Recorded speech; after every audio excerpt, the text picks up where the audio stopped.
से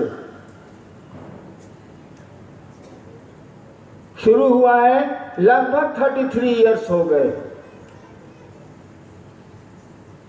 चले थे हम आप कि लोगों के दिल में शिव को उतारेंगे, वह शिव सत्ता उतरेगी, लोग शिव जैसा होने लगेंगे और जगत फुलवारी बन जाएगा, सुगंध फैल जाएगी। क्योंकि इंसान ही वो ईंट है जिसे समाज बनता है, देश बनता है, दुनिया बनती है।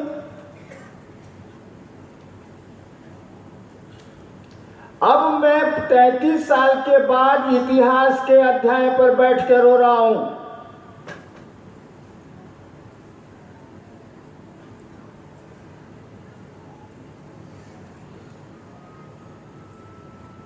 आप सचेत नहीं हो रहे हैं, कभी मत इसका अर्थ लीजिएगा सचेत आप मने आप सभी, नेवर।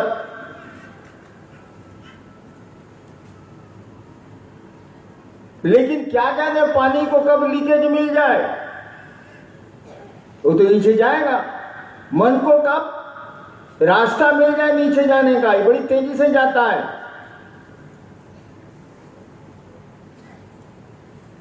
और 33 साल के बाद मैं चुपचाप अकेला बैठा इतिहास के अध्याय पर शिव सीता को देखता हूं तो लगता है कि कहीं न कहीं कुछ न कुछ गड़बड़ी, ये संक्रामक रोग फैल रहा है। एक दो में हो तो सुधार किया जा सकता है। ये तो पानी का बहाव, जानते हैं बांधे जब क्रैक करती हैं, नदियों के बांध जब क्रैक करते हैं, दरार होती है, तो सरकार सजग हो जाती है कि इसको तोड़ देगी। सीपेज बांध में जहां हुआ, मैं तो प्रशासन में रहा हूं 32 साल, बांध में जरा सा सीपेज हुआ नदी के तो कान खड़ा हो जाता है सरकार का कि सीपेज हो रहा है, यहां बांध टूट सकता है, और टूटता है, जान माल की हानि होती है। मैं नहीं कहता कि आप गड़बड़ है तो काम कैसे हो रहा, लेकिन सीपेज नहीं हो, बांध में क्रैक नहीं आए, इसके लिए हमको आपको सजग होना होगा। कहीं हमारे आपके कृत्य से हमारा आपका गुरु बदनाम नहीं हो जाए, हमारे आपके आचरण से वो शिव बदनाम नहीं हो जाए, इस पर ध्यान देना होगा।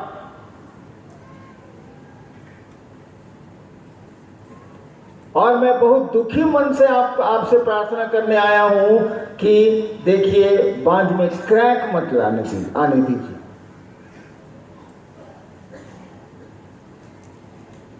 क्रैक आया जहां, सीपेज जहां हुआ बांध के पानी में, बांध को नदियां तोड़ देती है।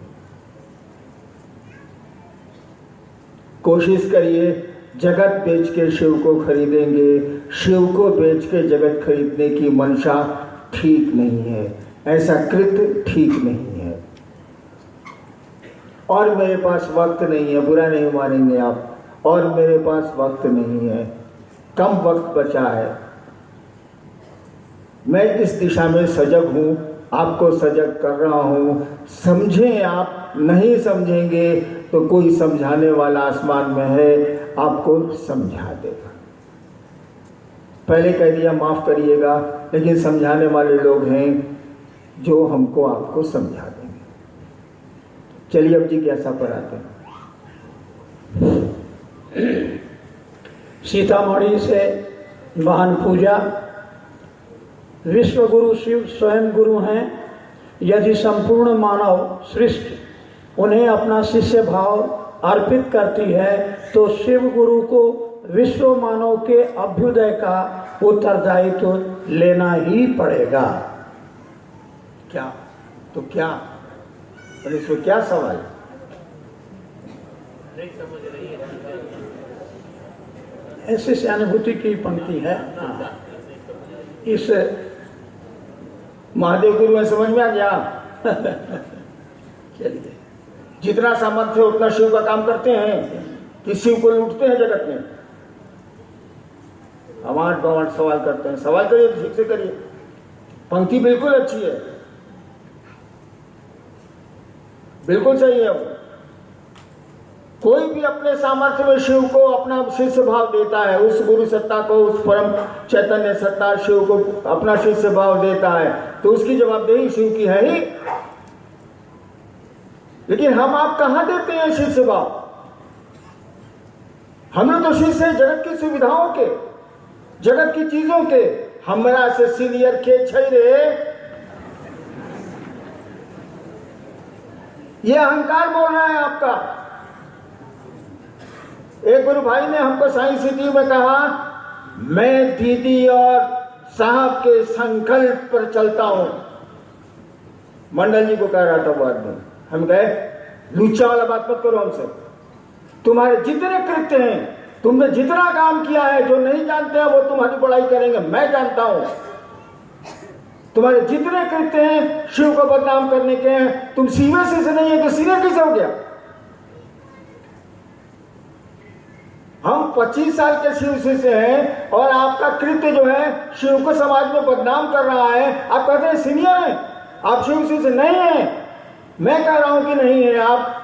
जब हमें कह दिया आप शिव शिष्य नहीं है तो दूसरा कौन सर्टिफिकेट देगा जी? I have started the things. हाल की बात है, बड़ा गरज के बोला था वो आदमी, मैं तो भैया और दीदी के संकल्प पर चलता हूं। चिल्ला मत। तुमने ऐसा किया जिंदगी में? ऐसा किया, अभी भी करते हो? सब बात गिना दिया और तब कहा कि ये सारे कृत्य तुम्हारे समाज में तुम्हारे गुरु को बदनाम कर रहे हैं। तुम्हें शिवेशी से नहीं हुआ, स्टार्टे नहीं हुआ साला, तो सीने कैसे हो गया?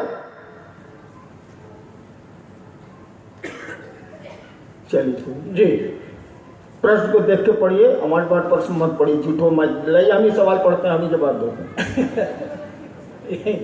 संगम भाई है भागलपुर से।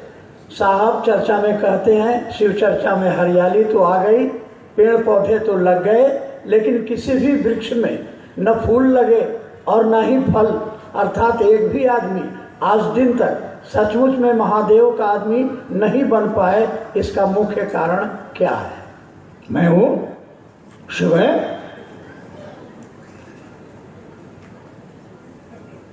देखो, सब मेरी पंक्ति सब चुरा के बोलता है।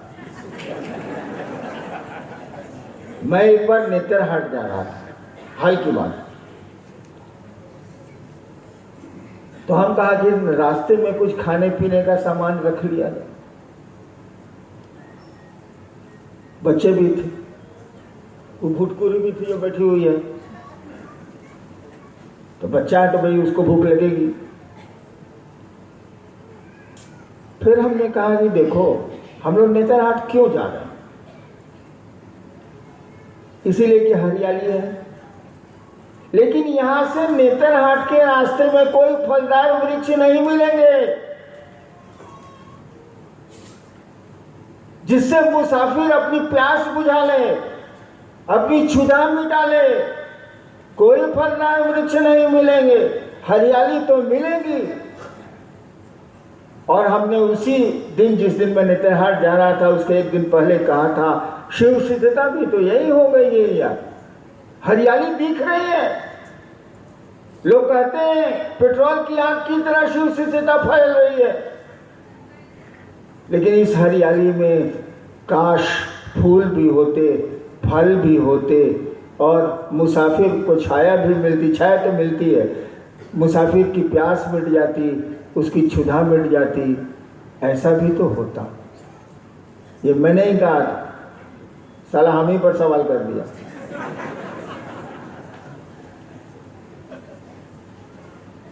इसके लिए कोई दोषी नहीं है, मैं दोषी हूं। और मूलतः आपका गुरु दोषी है। लेकिन गुरु को दोष देने के पहले, हरिनारायण को दोष देने के पहले आस्तीन में अपना मुख भी देख लीजिए, अपने दर्पण में अपना चेहरा भी देख लीजिए। मैं आपके चेहरे को देखता हूँ, चेहरे से मैं जान जाता हूँ कि अभी तक शिव शिष्य नहीं हुआ। 30 साल का हो गया है शिव शिष्यता में, अभी भी शिव शिष्य नहीं हुआ। लेकिन बोलूं कैसे? लड़का नहीं पढ़ता है तो उसको पढ़ाने की कोशिश करनी चाहिए, गाली देने से क्या फायदा।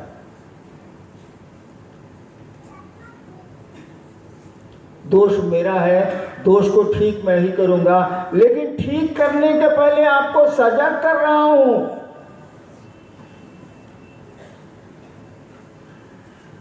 कि अपने पर ध्यान दीजिए, जगत को बेच के जगत जरूर खरीदिए, मैं आपकी मदद करूंगा। शिव को बेच के अगर आप जगत की चीजें खरीदते हैं तो शायद मुझसे बुरा आदमी इस संसार में ना आपको मिला होगा, ना आप झूठो ताली पीते तारा बाबू। इस संसार में न मुझसे बुरा आदमी आपको मिला होगा, न आगे कई जन्मों तक मिलेगा। और मेरा मात्र मकसद है, शिव के शिष्य संहार नहीं करते, वो सृजन करते हैं। लेकिन पेड़ों में घून लग जाए तो डालियां काटी जाती हैं ताकि नई डालियां निकलें और फल भी निकलें। जी, ये सत्यम सरदार भाई हैं सरायकेला से। भैया, जब हम लोग चर्चा में जाते हैं तो लोग कहते हैं कि हम लोग तो पूजा पाठ करके सुख शांति पाते हैं, फिर शिव को गुरु क्यों बनाएं? अरे बच्चा वाला सवाल कर दो, छोड़िए आगे बढ़े। सब है। अरे तुम आज शिव चर्चा कर रहे हो या 22 साल से कर रहे हो, हमसे पहले से नहीं ना कर रहे हो बाबू। तो कितना सवाल हमसे हुआ होगा? तब तो 3 करोड़ 3.5 करोड़ शिव शिष्य हैं। कितना सवाल हमसे हुआ होगा? कितने लोगों ने मेरी टांग खींची होगी? आसमान के लोगों ने भी खींची है, आप भी खींचते हैं। इसमें से बहुत से लोग बैठे हैं जो मेरी टांग खींचते हैं। लेकिन साली टांग जो मेरी है ना, कहा जाता है कि गधा के पीछे अफसर के आगे नहीं जाया जाता है। तो टांग खींचने के लिए आपको पीछे जाना पड़ेगा। मैं पूर्णतः गधा हूं। अगर दुलत्ती चला दिया हमने तो भूनास फूट जाएगा। तो गधा को याद आ गया भाई, बड़ी सुंदर घटना मुझको याद आ गई। अभी मैं बनारस से आ रहा था, औरंगाबाद शहर से गुजरी मेरी गाड़ी। नहीं, बारिश नहीं हो रही थी, लेकिन सड़क सुनसान थी, वही जीटी रोड। ठीक सामने से करोड़ों वर्षों के बाद मैंने देखा कि एक गधा आ रहा, रोड पार कर रहा, अकेले था, मेरी तरफ आया। मैं बाएं बैठता हूं गाड़ी के, मैंने झट से शीशा उतारा। इतना दर्शक, कहा जाता है हिंदुस्तान में गधे बहुत कम हो गए, तो मैंने शीशा उतारा और चिल्ला के कहा, प्रणाम सर।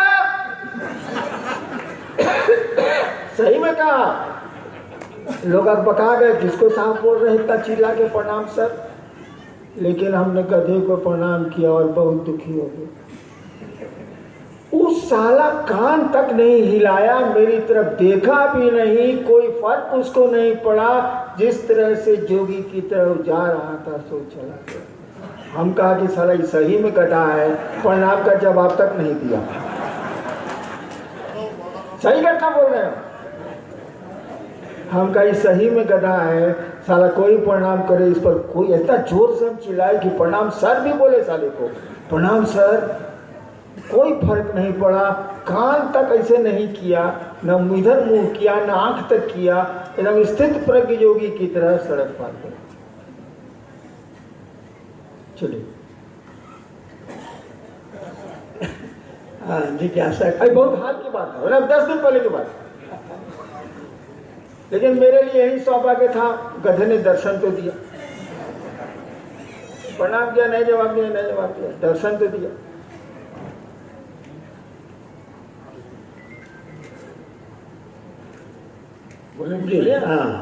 मानव मन में शिव गुरु को स्थापित करने की आसान विधा क्या है? मानव मन में शिव गुरु को स्थापित करने की आसान विधा क्या है? जो मन में स्थापित हो उसको स्थापित करने की क्या जरूरत है? लेकिन उजागर है जगत, शिव भाव हमारा आपका सोया हुआ है। गुरु इसी शिव भाव को जगाते हैं और धीरे धीरे एक आकर्षण जहां बढ़ा दूसरे आकर्षण को ये कमजोर करता है। नहीं, लड़का ब्याह करके ले आता है एक लड़की को अपने घर में, शुरू में माई बाप बतियाते हैं आपस में या कहते हैं हई तो बीवी के गुलाम हो गई हो, यानी एक पत्नी का आकर्षण बढ़ा है, अब माँ बाप का आकर्षण घटेगा। ठीक उसी तरह से शिव का आकर्षण गुरु बढ़ाएंगे और जगत का आकर्षण घटेगा। मैं कह रहा था कि जिसने इस काम को शुरू किया, सोचिए जरा, उसको देखिए, उसने जगत खरीदा क्या? सोचने की जरूरत नहीं, देखने की जरूरत है। मैं 69 साल का हो गया, 33 साल से शिव गुरु चर्चा चल रही है। मैंने शिव को बेच के जगत खरीदा क्या? आज भी बेघर हूं। आज भी जो पेंशन का पैसा आता है उसको हैंडल मैं नहीं करता, मेरे लोग करते हैं। उनको मालूम है मेरे पास कितना पैसा है। आज भी जमीन नहीं खरीदी नहीं मैंने। जो बाप दादों की 150 एकड़ जमीन है, जब से होश संभाला मैं देखने नहीं गया हूं, देखने भी नहीं गया हूं। तो मैंने तो शिव को बेच के जगत नहीं खरीदा भाई साहब, नौकरी में भी नहीं खरीदा। जीवन यापन करता रहा, बच्चे परिवार को पालता रहा और शिव गुरु की बात करता रहा। तो मैं रोऊंगा नहीं। आपको इकट्ठा किया था शिव कार्य करने के लिए, जगत में शिव को उतारने के लिए, शिव भाव उतारने के लिए, शिव गुरु को उतारने के लिए, इस काम के लिए इकट्ठा किया था। ताकि जानता हूं और अकेला चना भाड़ नहीं फोड़ता, अकेले मैं क्या कर सकता हूं। इसीलिए लोगों को इकट्ठा किया और इकट्ठे भी हुए लोग 35 करोड़। बहुत अच्छे हैं उसमें कुछ लोग जो गांव में हल चलाते हैं, जो रिक्शा चलाते हैं, जो ठेला चलाते हैं, या डॉक्टर इंजीनियर भी हैं, बहुत अच्छे हैं लोग। लेकिन आप संक्रामक रोग कुछ फैलाते हैं, सीपेज क्रिएट करते हैं। मैं आपसे प्रार्थना करता हूं कि ऐसा नहीं करें आप। जो लोग करते हैं, सबकी बात मैं नहीं कर रहा, ऐसा नहीं करें आप। अन्यथा अब मेरे पास वक्त नहीं है, थोड़ी दिक्कत आपको हो सकती है। यही मैं कह रहा था कि मैंने तो जगत नहीं खरीदा, आपको भी इकट्ठा किया था इसी काम के लिए कि आप शिव को बेचेंगे, बेमोल बेचेंगे और जगत नहीं खरीदेंगे। अरे जगत को बेच के जगत खरीदने का तो पुराना सिस्टम है। 100 रुपया दीजिए, सामान मिल जाएगा। शिव को क्यों बेचते हैं? लोगों के दिल में शिव को उतारिए और गुरु को उतारिए, वो शिव उतर जाएगा। गुरु का काम ही है, वो ईश्वर से आपको जोड़ते हैं। गुरु को उतारिए, दूसरों के दिल में उतारेंगे, वो आपके दिल में है ही। उतारना क्या है? उजागर हो जाएगा, उसका प्रगटीकरण हो जाएगा। जी, एक जिज्ञासा है, नाम नहीं है। शिव चर्चा में क्या ढोल झाल की आवश्यकता है? इसके बिना गुरु चर्चा नहीं हो सकती क्या? ऐसे लोगों को संगोष्ठी में नहीं आना चाहिए। ये सब बाहर भीतर पूछ लीजिए, ढोल झाल की आवश्यकता है। यहाँ भी तो ढोल बज रहा है, लेकिन कितना बजा है? इसीलिए ढोल झाल बजाया जा रहा है यहाँ पर कि भारी भारी भारी भारी चर्चा हो रही है। सब लोग कर रहे हैं, मैं तो भारी चर्चा करता ही नहीं, आती ही नहीं मुझको। भारी भारी चर्चा हो रही है, आपके मन पर मनोबोझ पड़ा हुआ है, मैंने मन तन मन वाला मन का बोझ पड़ा हुआ है। तो जरा भजन गा लेते हैं, जरा ये कर लेते हैं, मन हल्का हो जाएगा, फिर कसरत शुरू होगी। तो ढोल जाए जरूरी नहीं है। जी, उमेश भाई हैं बक्सर से। यूं ही हम मिलते रहे तो एक दिन प्यार हो जाएगा, मगर शिव तो नहीं दिखते हैं, यूं ही हम मिलते हैं। यूं ही अगर मिलते रहे तो देखिए एक दिन प्यार हो जाएगा। ऐसा नहीं हो कि यूं ही हम मिलते रहे तो देखिए एक दिन मार हो जाएगा।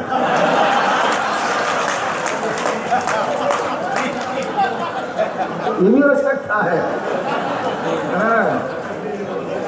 चलो चलो भैया 3 बज गया। अब व्यवस्था वाले लोग आएंगे, हमको भगाएंगे, आपको बैठाएंगे। आप सबों को प्रणाम। चलिए मिल के शिव कार्य करते हैं, मिल के शिव की ओर चलते हैं।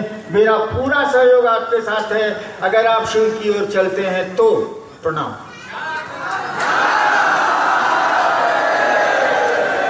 लोग अपनी जगह पे बैठे रहें।